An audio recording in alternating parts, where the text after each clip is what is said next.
Hhayi, bona abantu abaculi babonela thina okanye mhlawumbe nathi bacingela cala linye ngoba kaloku bakhona abafana like mna umculo mna ndiwudlala only online because iyandiphazamisa apha efowunini ngenxeni ye-space nangenxeni yezinto ezininzi endizenzayo ngefowuni. So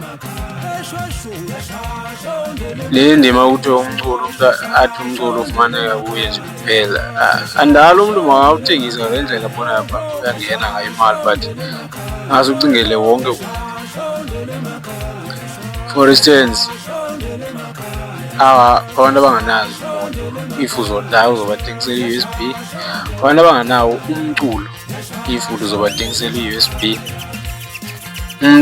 Umculo udlala let's say only uma enesikhathi sokuthi mhlawumbi ukwi-Wi-Fi or unedatha and iifowuni esinazo not zonke ziyakwazi ukuthi zonke ezi artist zakuthi, zonke nje ii-artist every time umntu ephuma i-album uzokwazi xa uthenga umculo wakho ube sefowunini yakho. Asikho i-space esinokwazi ulayisha into enjalo because every year abaculi bayakhipha, abanye bakhipha 2 times ngonyaka. So andazi maan uba mhlawumbi abaculi bangenza kanjani ukuze umculo bawufake kwiindawo zonke because most yabo abanye bathi abayiboni imali online, babe bekhona ke abathi bayayibona imali uba ikhona online.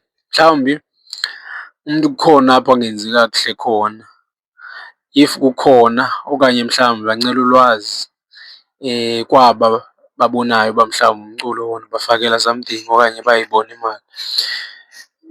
Because ngeke madoda kusoze kubanjwe oko.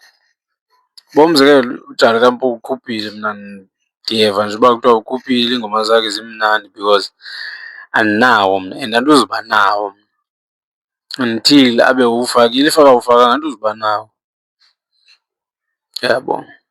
So iphinde ke isenzele umsebenzi nzima ke thina bantu bathanda upowusta umculo okanye ii-artist zakuthi, kube ngathi mhlawumbi siyakhetha kwabanye xa sihleli nje sipowusta nabaculi like abamagama amanye.